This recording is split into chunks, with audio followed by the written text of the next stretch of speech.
Hello all, welcome to our channel review for you. Today మన topic ఏంటంటే OG review. And ఇందులో ఏమేమి hidden details ఏమైనా ఉన్నాయో మనం డీటెయిల్గా డిస్కస్ చేద్దాం. వీడియో అయితే చాలా బాగా వచ్చింది, ఎవరు స్కిప్ చేయకండి, పూర్తిగా చూడండి. మనకి మీరు ఎక్కడ స్కిప్ చేసినా సరే ఏదో ఒక డీటెయిల్ మిస్ అవుతారు, కాబట్టి పూర్తిగా చూడండి. మనం టాపిక్లోకి వెళ్ళిపోతే, Pawan Kalyan acted as a OG, Ojas Gambheera, and Emraan Hashmi acted as a Omi, and Priyanka Mohan acted as a Kanmani. And OG అంటే మనకి ఓ అంటే ఓజస్ అంటే హీరో మాస్టర్ పేరు, గంభీర అంటే హీరో పేరు. ఇది మనకి సుజిత్ గారు చెప్పారు ఇంటర్వ్యూలో. అండ్ ట్రైలర్ విషయానికి వస్తే, ట్రైలర్ అయితే ఫ్యాన్స్ కి ఫుల్ మీల్స్ పెట్టేశాడు సుజిత్ అన్న. ఒక ఫ్యాన్ బాయ్ మూవీ తీస్తే ఎలా ఉంటుందో అలా ఉంది.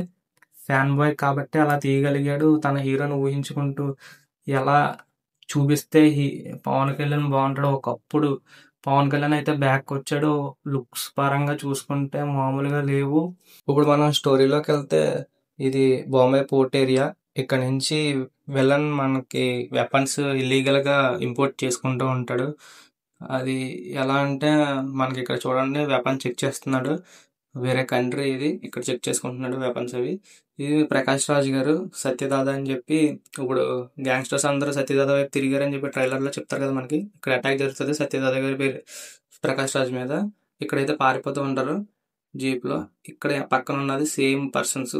చూడండి, ఇక్కడ అటాక్ జరుగుతుంది హాస్పిటల్లో. తర్వాత చేజింగ్ ఉంటుంది, ప్రకాష్ రాజ్ గారి దగ్గరికి ఫాలో అవుతూ ఉంటారు. తర్వాత ఏంటంటే, మనకి ఇక్కడ ఒక ప్లేస్కి వచ్చేటప్పుడు ఇక్కడ మొత్తం ఎక్కడ దాక్కుంటే మొత్తం కాల్ చేస్తారు. మరి ప్రకాష్ రాజ్ గారు కత్తిపోట్లు కూడా ఉన్నాయి, మరి ఏమేమి చూడాలి. ఇక్కడ అర్జున్ దాస్ కోసం చూస్తే, ఇక్కడ మనకి అంత డీటెయిలింగ్ ఏమి ఇవ్వలేదు సినిమాలో, ఏంటనేది చూడాలి. ఈ షాట్ చూసుకుంటే ఇది ఓమి ఫ్లాష్ బ్యాక్ లుక్ అనుకుంటా. ఇక్కడ వాళ్ళు షాకింగ్ గా చూస్తున్నారు తనని, వీడేనా అన్నట్టు. ఈ షాట్ లో ట్రైలర్ లో మనకి వాడైనా అని అడుగుతాడు. ఇక్కడ శ్రేయర్డి నవ్వుతుంది. నిజంగా చెప్తున్నాను, మంచి క్యారెక్టర్ పడిందని అనుకుంటున్నాను. చాలా ఇంపాక్ట్ఫుల్ గా ఉంటది క్యారెక్టర్ మూవీలో చూసుకుంటే. ఇక్కడ ట్రైలర్ లో ఎంట్రన్స్ అవుతాడు. నిజంగా ఏం ఎలివేషన్ ట్రైలర్ లోనే ఒక రేంజ్ లో ఎలివేషన్లు ఇచ్చారు. ఇంకా సినిమాలో చూసుకుంటే ఏ రేంజ్ లో ఉంటాయో. పవన్ కళ్యాణ్ లుక్స్ పరంగా చూసుకున్నా ఒక్కొక్క షాట్ వేరే లెవెల్లో ఉంది. ఇంకా స్టైల్ పరంగా చూసుకుంటే, ఇక్కడ రివాల్వర్ ఫింగర్స్ తో తిప్పుతాడు. అండ్ ఇక్కడ నాన్ చెక్ నోట్లో పెట్టి ఇలా తిప్పుతాడు.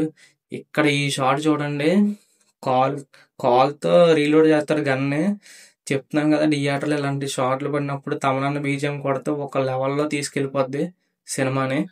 ఈ షాట్ లో మనకి ట్రైలర్ లో చూపించినట్టు విలన్ ఫోన్ మాట్లాడగానే నేను బాంబేకి వస్తున్నాను అని చెప్పి హీరో చెప్తాడు. నిజంగా ఈ సీన్ లో విలన్ హీరోకి ఎంత ఇంపాక్ట్ఫుల్ క్యారెక్టర్ తెలిసిపోతుంది. వస్తున్నాడు అనగానే తన కళ్ళల్లో భయం అనేది క్లియర్ గా కనబడుతుంది విలన్ లో. థియేటర్లో ఇంకేం ఎలివేషన్ పెట్టాడో చూడాలబ్బా. నిజంగా ఎవ్రీ పోలీస్ స్టేషన్ సీన్ కానీ కొన్ని సీన్లు ఉన్నాయి, అది సినిమాని ఎక్కడికో తీసుకెళ్ళిపోద్ది అనిపిస్తుంది. ఒక కేజీఎఫ్, ఒక సలార్, ఒక ఓజీ అనిపిస్తుంది. నిజంగా సుజిత్ అని ఏం ప్లాన్ చేశాడో తెలియదు కానీ మూవీలో చూద్దాం. ఇంక ఈ షాట్ లో చూసుకుంటే, బస్ లోంచి ఒక వ్యక్తి దిగుతాడు. ఆ బ్లడ్ అది కారుతుంటది ఆ బ్యాగ్స్ లోంచి. సేమ్ అదే బస్సు జనాలు భయపడుతూ దిగుతూ ఉంటారు. అంటే దీనికి ముందు జరిగింది అనమాట. వాళ్ళు జనాలు భయపడుతూ దిగుతారు, తర్వాత అతను దిగుతాడు. చూడండి, ఆ బస్ కలర్ కూడా గ్రీన్ ఎల్లో కలర్ ఉంది కదా, సేమ్ అయితే తెలుస్తుంది. కటానా కూడా హీరోలో లేదు. హీరోది అయితే కొంచెం ఆ హ్యాండిల్ కొంచెం రౌండ్గా ఉంది కదా, అది కొంచెం చిన్నగా ఉంది. ఈ కటానా కొంచెం పెద్దగా ఉంది, తెలిసిపోతుంది అది. ఈ షాట్ లో చూడండి, ఇతనైతే పవన్ కళ్యాణ్ మాస్టర్ అనుకుంటా. అదే కటానా పవన్ కళ్యాణ్ చేతిలో ఉంటది. చూడండి, యాస్టీజ్ గా ఉంటది. అదే కటానా యూజ్ చేస్తాడు. ఇక్కడ షాట్ లో ఈ ఫైట్ సీక్వెన్స్ కోసం వెయిటింగ్ అబ్బా. సినిమాలో బ్లడ్ బాత్ నిజంగా ఒక రేంజ్ లో ఉంటది. ఆ వైట్ షర్ట్ వేసుకొని చూడండి, ఆ ఫైట్ సీక్వెన్స్, ఆ షాట్లు చూడండి ఎలా ఉన్నాయో. ఆ బ్లడ్ తో ఆ ఫైట్ మాత్రం వేరే లెవెల్లో వెళ్ళిపోద్ది థియేటర్లో. నిజంగా సీన్ కోసం నేనైతే చాలా ఎదురు చూస్తున్నాను. ఇక్కడ చూసుకుంటే, ఇది హీరో కళ్ళు అనేది డ్రా చేస్తుంది ఎవరో కాదు, తన మాస్టరే. ఎందుకంటే ఆ చేతి దగ్గర టాటూ చూడండి, సేమ్ టాటూస్ చేతి మీద ఉంటాయి. ఆ డ్రెస్ కూడా సేమ్ చూడండి, హ్యాండ్ దగ్గర బ్రౌన్ కలర్ కోట్ అయితే ఉంటది, సేమ్ కోట్ అయితే ఇక్కడ కూడా ఉంది. ఈ షాట్ లో చూస్తే, ఇక్కడ పవన్ కళ్యాణ్ కొడుకు అనమాట, ఫ్యామిలీ. కొడుకు అంటే మరి అకీరా అయ్యి ఉండొచ్చు, చెప్పలేం. ఒకవేళ అయితే కనుక సినిమా వేరే లెవెల్కి వెళ్ళిపోతే.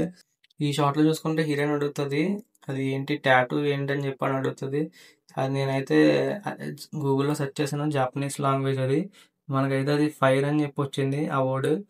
ఫైర్కి సంబంధించిన వర్డ్ ఏదైతే ఉందో అది పూర్తిగా తెలుసుకోవాలని థియేటర్లో చూడాలి. ఈ షాట్ అయితే ఇది క్లైమాక్స్ అని అనుకుంటున్నాను. ఫైట్ విధ్వంసం సృష్టించేశాడు ఇక్కడ పవన్ కళ్యాణ్. చూడండి ఆ గన్ ఫైరింగ్తో మొత్తం ఈ స్క్వాడ్ని మొత్తం లేపేస్తాడు ఒక్క షాట్లో. ఇక్కడ వేరే లెవెల్కి వెళ్ళిపోద్ది తమన్ బీజియంతో. ఇంకేంటంటే ప్యూర్ అగ్రెషన్ చూపించాడు ఇక్కడ పవన్ కళ్యాణ్. అగ్రెసివ్నెస్ మొత్తం ఇక్కడ కనబడుతుంది. ఆ సీన్ ఏదైతే ఉందో థియేటర్లో ఆ సిచ్యువేషన్ ఏంటో తెలియదు కానీ ఒక రేంజ్లో ఉంటుంది. చెప్తున్నాను కదా, తమనన్న బీజం ఒక లెవెల్లో కొట్టాడు. ఈ మూవీ ఇంకా సాహోకి లింక్ అవ్వకపోవచ్చు. ఇన్ కేస్ అవితే కనుక హైప్ ఇంక ఎక్కడికో వెళ్ళిపోద్ది. ఇంకా కలెక్షన్ సునామీ వచ్చేద్ది ఇంకా థియేటర్లో. ఇంకా థియేటర్లు మొత్తం జాతరలో అయిపోద్ది ఇంకా సాహోకి లింక్ అయితే. ఎందుకంటే సుజిత్ అన్న తీసింది సాహో అంతగా ఆడలేదు అప్పుడు. కాకపోతే 3 years వెయిట్ చేసి తీశాడు. చూడాలి థియేటర్లో. ఈ వీడియో మీకు ఇన్ఫర్మేటివ్గా అనిపిస్తే ప్రతి ఒక్కరు లైక్ చేయండి. మీకు ఏమైనా హిడెన్ డీటెయిల్స్ ఏమైనా మీరు ఓన్గా ఏమన్నా కనిపెట్టినట్టయితే కామెంట్ చేయండి. ప్రతి ఒక్కరు కూడా సబ్స్క్రైబ్ చేసుకోండి. ఇంకా ఫ్యూచర్లో కూడా మూవీ రివ్యూస్ ఇందులో ఈ ఛానల్లో రాబోతున్నాయి. ప్రతి ఒక్కరు సబ్స్క్రైబ్ చేసుకోండి. Thank you all.